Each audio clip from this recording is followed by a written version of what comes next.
Lors des voyages donc chamaniques, quelquefois, j'imagine bien qu'il y a des personnes qui disent ne rien voir ou ne rien sentir. Qu'est-ce que tu peux leur dire à ces personnes? Alors, c'est vrai que dans la première expérience du voyage chamanique, euh, c'est, je trouve que c'est assez rare. Très honnêtement, je m'attendais à ce qu'il y ait beaucoup plus de gens qui ne voient pas, mais très honnêtement, je pense que c'est moins de 5%.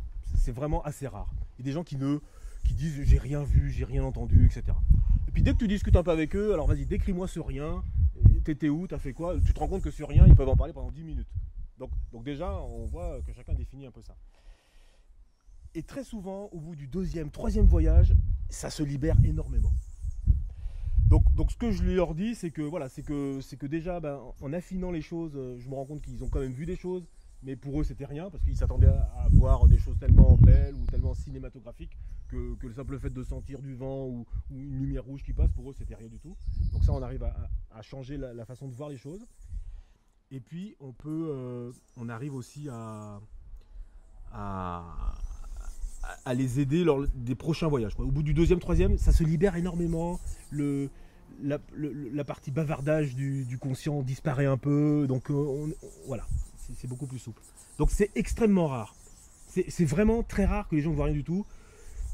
Et je pense que c'est vraiment lié au moi qui est très puissant, qui veut vraiment contrôler, donc qui essaie de couper complètement de l'expérience. Et voilà, mais c'est vraiment rare, c'est vraiment très rare. Et justement, pour essayer de contrer cette volonté contrôlante, ce mental si fort, qu'est-ce que tu peux conseiller? Alors c'est vrai que ce mental puissant, hein, qui veut vraiment dominer notre existence, qui sait ce qu'on doit faire, etc., il ne veut pas que les choses changent. Ce mental, il veut pas que les choses changent. Donc il est très puissant, il prend toute la place. Hein. Il te coupe des choses possibles à faire. Il te coupe des choses possibles à faire. Et, et c'est difficile. Voilà. Donc quand le mental est très puissant, la personne souvent elle ne se souvient pas de ses rêves, par exemple. Et très souvent, elle n'ira même pas au chamanisme. C'est trop loin. Son mental va trop la couper par rapport à ça. Si, par contre, elle est déjà un peu ouverte à tout ça, c'est que le mental, il peut être puissant, mais pas si puissant que ça. Et très souvent, le mental, il suffit de l'alimenter.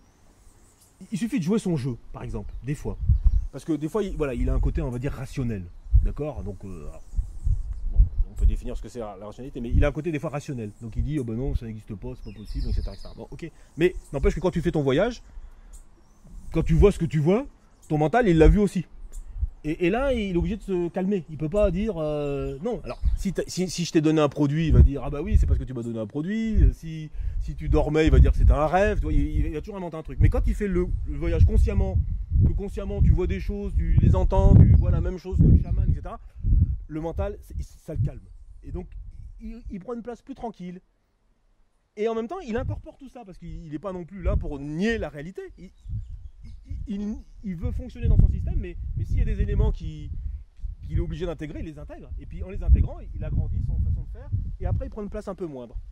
Donc il ne faut pas hésiter à l'alimenter, non pas en lui donnant ce qu'il aime, à savoir la répétition, les choses permanentes, mais à l'alimenter par exemple en se mettant à danser. Quand tu te mets à danser très fort, à un moment il lâche, c'est trop, tu bouges dans tous les sens, il lâche, tu vis une expérience, mais le mental il est quand même là. Il peut plus contrôler, mais il est quand même présent. Donc il sait ce que tu as vécu. Il peut pas dire, ah ben non, c'était n'importe quoi. Non, non, il l'a vu. Donc il rentre ça. Donc dès que tu peux t'offrir des moments où tu fais lâcher le mental par des exercices un peu de sport ou des exercices où lui, il n'a pas le temps de suivre, tu vas lui donner des éléments pour l'élargir sa vue. Et au fur et à mesure, il va t'assouplir. Il va accepter des choses différentes au fur et à mesure. Et à un moment, il prendra juste une place normale, à savoir pour te faire vivre, hein, pour te faire manger, faire tes courses, faire tes affaires, mais il t'embêtera pas. Il te dira pas, il te laissera tranquille. Quand tu auras envie de méditer, il te laissera méditer. Il dira pas où sont les clés, t'as rangé la voiture et tout, t'as rappelé ta mère. Non, il dira pas ça. Il te laissera tranquille. Voilà. Voilà ce que je peux conseiller.